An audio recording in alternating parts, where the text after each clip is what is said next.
आज मैं इस वीडियो में बताऊंगा कि ब्लेजर वेब असेंबली में हम लोग जो है फॉर्म का डेटा जो है डेटा को हम लोग किस तरह डेटाबेस के अंदर हम लोग सेव करते हैं। तो इस मेरा ब्लेजर वेब असेंबली का जो प्लेलिस्ट है इसमें मेरा 14 वीडियो है फ्रेंड। तो आज मैं बताऊंगा किस तरह से एपीआई का यूज़ करके हम लोग डेटा को डेटाबेस के अंदर जो है मैं इंसर्ट करूंगा। तो फ्रेंड यदि आप इस चैनल में नए हैं तो प्लीज़ आप चैनल को सब्सक्राइब करें। चलिए स्टार्ट करते हैं। सबसे पहले फ्रेंड होता क्या है कि आप देखोगे यहाँ पे एपीआई का लिए मैं बैकएंड के लिए मैं एपीआई यूज़ करूँगा। यहाँ पे एपीआई के लिए सेपरेट कोड लिखा गया है। और ये जो ब्लेजर वेब असेंबली है, ब्लेजर वेब असेंबली क्या होता है कि माइक्रोसॉफ्ट ने दो जो है ब्लेजर के अंदर दो होस्टिंग मॉडल डिजाइन किया था। एक होता है ब्लेजर सर्वर, एक होता है blazer web assembly. Blazer web assembly जो होता है फ्रेंड क्लाइंट साइड ये रन होता है एप्लीकेशन। तो ये कंपोनेंट बेस्ड एप्लीकेशन है, सिंगल पेज एप्लीकेशन है। तो यहाँ पर क्या होता है कि आप जो पेज के अंदर जो है ये जो पेजेस है तो इसके अंदर जो होम डॉट रीजर फाइल है इसके अंदर क्लिक करोगे तो इसमें जो है हम ओनली फॉर एचटीएमएल का कोड लिखा है। और इसमें क्या करता हूँ रेजर सिंटेक्स का हम लोग यूज़ करते हैं फ्रेंड। तो यहाँ पर मैंने देखा हूँ कि टेक्स्ट बॉक्स के अंदर @bind -value equal to employ dot employ है ना, एम्प्लॉय नेम। तो ये जो होता है 2 वे बाइंडिंग होता है, आपको हमेशा याद रखना है। जैसे हम लोग वहाँ उसमें बाइंडिंग करते थे ना तो ASP.NET कोर MVC में यहाँ पर भी 2 वे बाइंडिंग करने के लिए हम लोग @bind -value का हम लोग यूज़ करते हैं फ्रेंड। तो यहाँ पे देखो इस तरह से हम लोग यूज़ कर रहे हैं, यहाँ पर भी यूज़ कर रहे हैं। तो 3 फील्ड है, 3 टेक्स्ट बॉक्स है। जब मैं सेव पर क्लिक करूँगा तो याद रख रहा है कि यहाँ पे एडिट फॉर्म का हम लोग यूज़ करते हैं फ्रेंड। एडिट फॉर्म को यूज़ करते हैं मॉडल में @employ और ऑन सबमिट सेव। ये एम्प्लॉय जो है फ्रेंड, ये एम्प्लॉय होता क्या है तो इसका जो CS कोड है, C# का कोड मैं यहाँ पर लिखता हूँ। तो ऑलरेडी मैंने इसको सेपरेट वीडियो बनाया था किस तरह से मतलब हम लोग इस जो है सेपरेट फाइल हम लोग बनाते हैं। C# का अलग फाइल बनाते हैं, ब्लेजर एचटीएमएल लिखने के लिए अलग फाइल बनाते हैं, है ना। तो मैंने अलग से वीडियो मैं बना चुका हूँ उस प्ले लिस्ट में, आप देख सकते हो।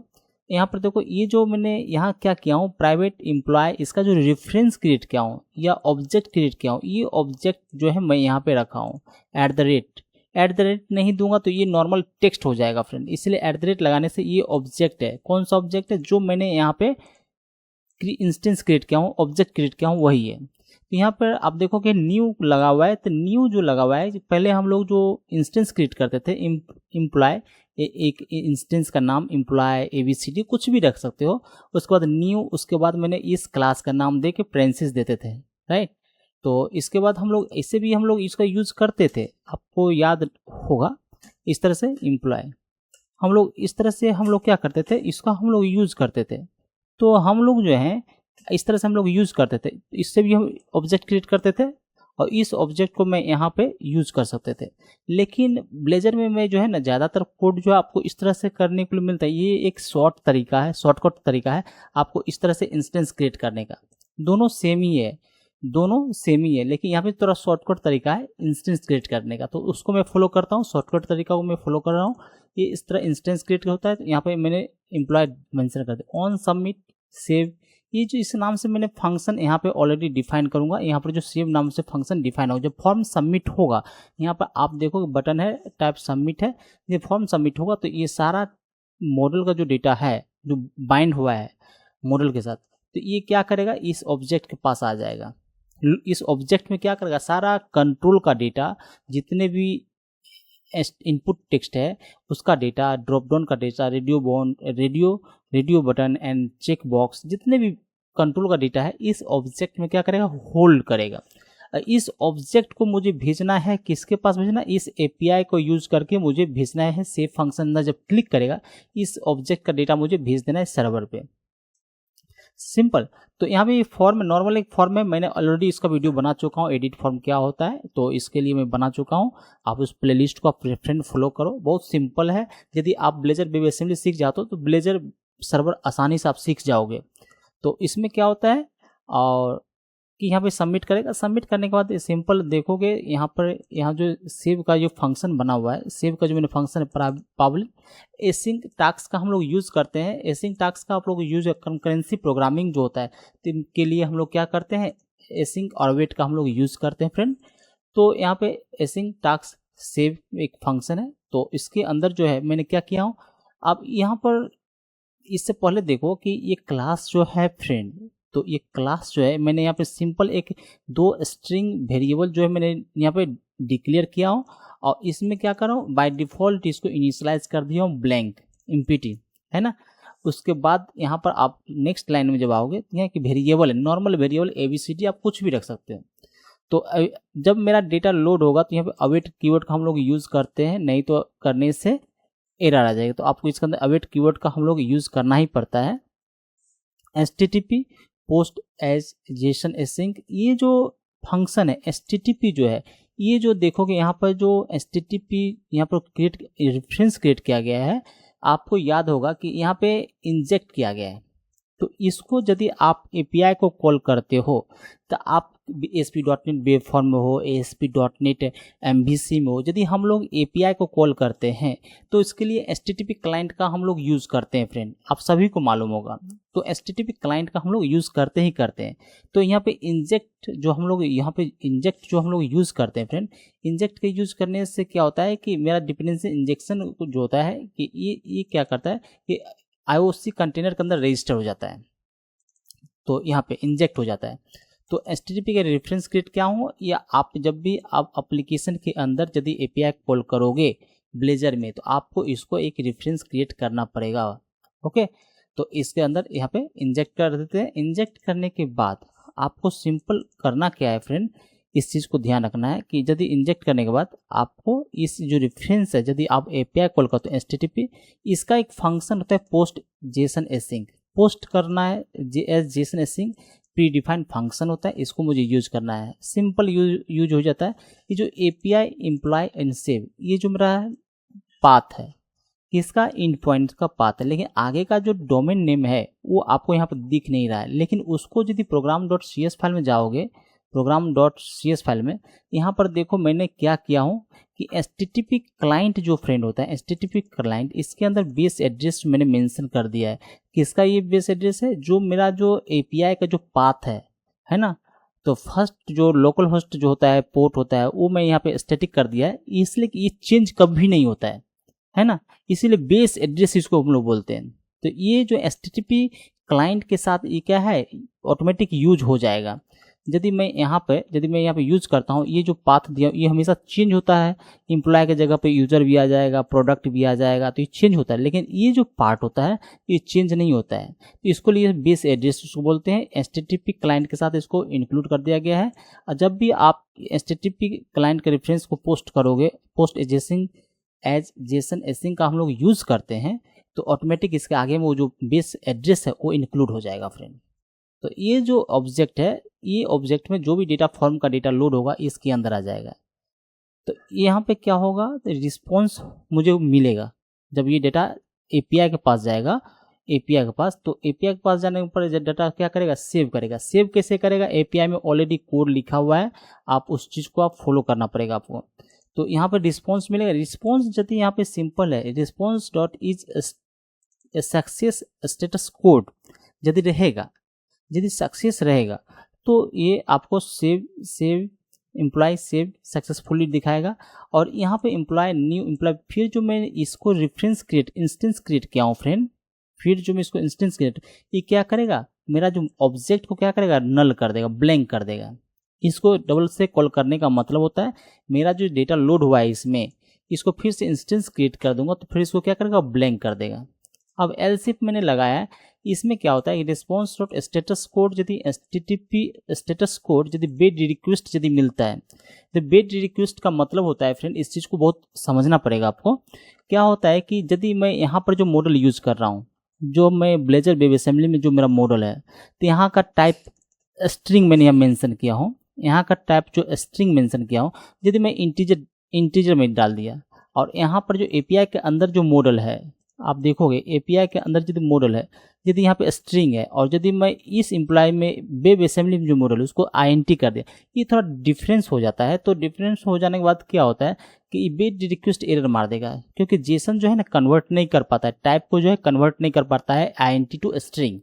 तो बेड रिक्वेस्ट आ जाएगा। तो उस समय यदि 50 प्रॉपर्टीज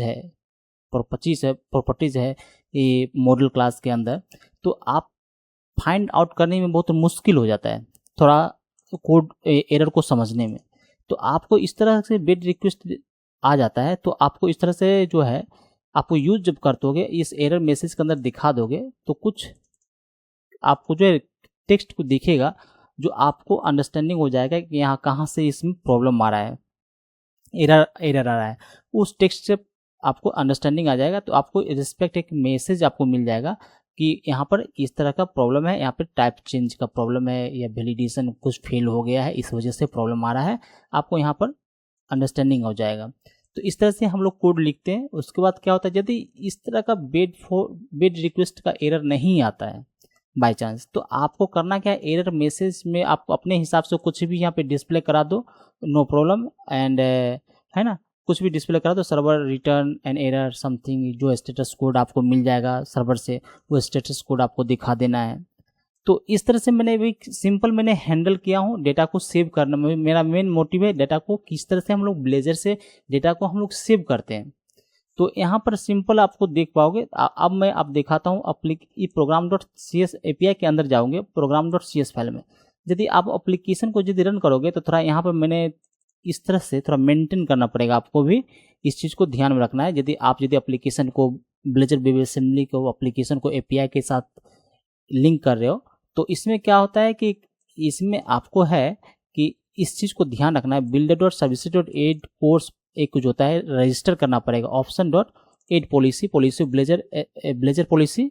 और इसके अंदर इस तरह से मुझे जो पाथ जो होता है ब्लेजर का होस्टिंग है, ब्लेजर का ये होस्टिंग है। यदि मैं एप्लीकेशन रन कराऊंगा तो इस तरह का मुझे जो है एक पोर्ट नंबर मिलेगा जो मेरा ब्लेजर का है, इसको ब्लेजर का पाथ यहाँ मेंशन करना पड़ेगा, नहीं तो मेरा API को कोई भी यूज़ कर लेगा एप्लीकेशन में, है ना। तो ये पॉलिसी को ऐड करना पड़ेगा, ये जो पाथ होगा तभी API हम उसका यूज़ करेंगे, नहीं तो मेरा API को कोई भी यूज़ कर लेगा एप्लीकेशन के अंदर।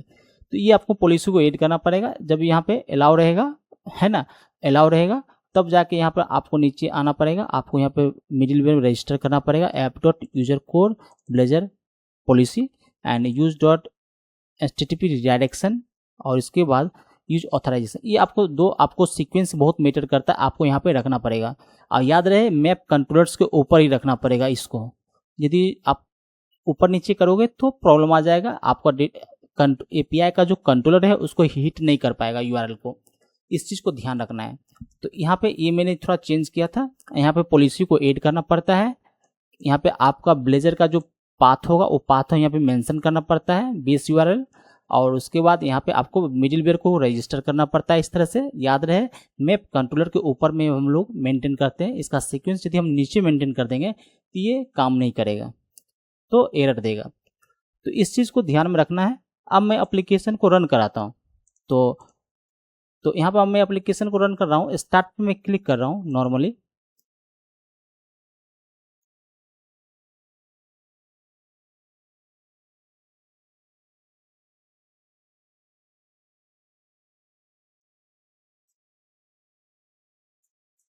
तो प्रोसेस होने में थोड़ा टाइम लेता है कि 2 एप्लीकेशन जो है एक साथ रन होगा।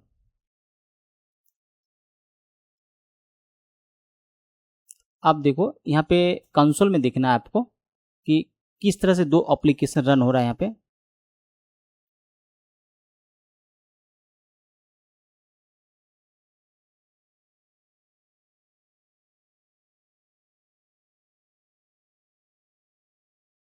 देखिए मैं इसको मिनिमाइज किया और इसको मैं कंसोल, दो कंसोल है, ये देखिए पे फर्स्ट ब्लेजर ऐप API मेरा रन हो रहा है, जो इसका पाथ है 7264 ब्लेजर ऐप, और एक है यहाँ पे जाओ ब्लेजर वेब असेंबली, इसका पाथ है 7169। तो ये अलग अलग पोर्ट नंबर है, अलग अलग लोग 2 एप्लीकेशन रन है, वो आपको दिखाई दे रहा है। अब मुझे क्या है कि इस जो कंट्रोल है ये फॉर्म आपका है ब्लेजर का, इसमें जो मैं डेटा में डालूंगा यहाँ पे, सपोज यहाँ पे मैं डालता हूँ राना, और यहाँ पे दिया मैं कोलकाता, एड्रेस में दे दिया कोलकाता, और यहाँ पे मैं इस दे दिया 30, मैं यहाँ पे सेव करूँगा। तो आप देखो ये मेरा जो सेव फंक्शन पर मैं क्लिक किया तो ये मेरा हिट हो रहा है, किसका, तो ब्लेजर home.razor.cs फाइल में जो ये इवेंट था बटन का फॉर्म सबमिट का, ये हिट हुआ।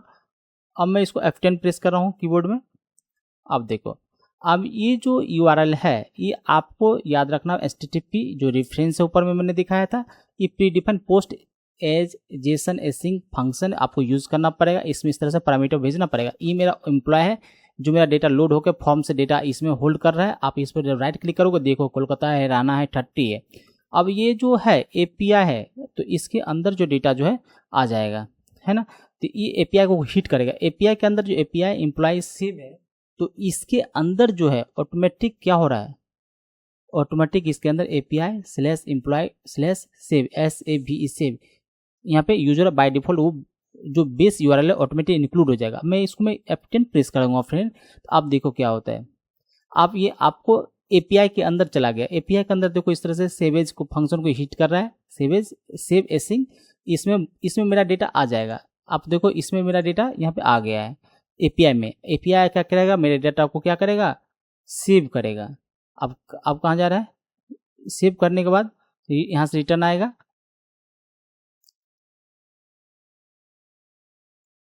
तो आप देखो फिर आगे मेरे यहाँ पे रिस्पॉन्स को चेक कर रहा है, स्टेटस को ये बता रहा है कि सेव सक्सेसफुल। ये आपको यहाँ पे जो वेरिएबल जो मेरे स्ट्रिंग वेरिएबल था उसमें मुझे इस टेक्स्ट को एम्प्लॉय सेव सक्सेसफुली यहाँ पे ये ब्लैंक कर देगा। मेरा फॉर्म को क्या करेगा, ये ब्लैंक कर देगा। इस तरह ब्लैंक करने के लिए हम लोग इस तरह से हम लोग यूज़ करते हैं फ्रेंड। अब मुझे क्या करना है, फिर बाहर आ जाऊँगा इसको, हाँ इस तरह से मुझे क्या कि एम्प्लॉय सेव सक्सेसफुली यहाँ पर जो ब्लैंक हो गया फॉर्म मेरा। अब इस तरह से हम लोग क्या करते हैं, डेटा को सेव करते हैं। आप जब डेटाबेस के अंदर जाओगे, यहाँ देखो 14 है, यहाँ ID 14 है। तो इसको मैं जब रन करूँगा यहाँ पे राना, यहाँ पे कोलकाता 30 आ गया है।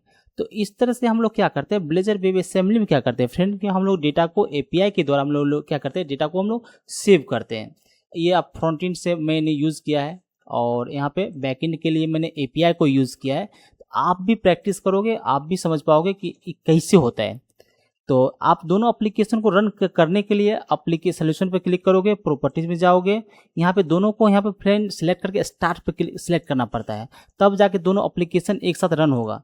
तो जब API रन नहीं होगा, खाली ब्लेजर वेब असेंबली रन होगा, तो API को काम ही नहीं करेगा, है ना। तो इसलिए दोनों एप्लीकेशन को क्या करना पड़ेगा, रन दोनों मतलब एक टाइम में ही दोनों एप्लीकेशन को क्या करना है, रन करना है। तभी जाके क्या करेगा, डेटा को इंसर्ट कर पाएगा फ्रेंड। यदि आपको ये वीडियो पसंद आया हो फ्रेंड, तो प्लीज़ आप चैनल को सब्सक्राइब करें, वीडियो को लाइक करें फ्रेंड।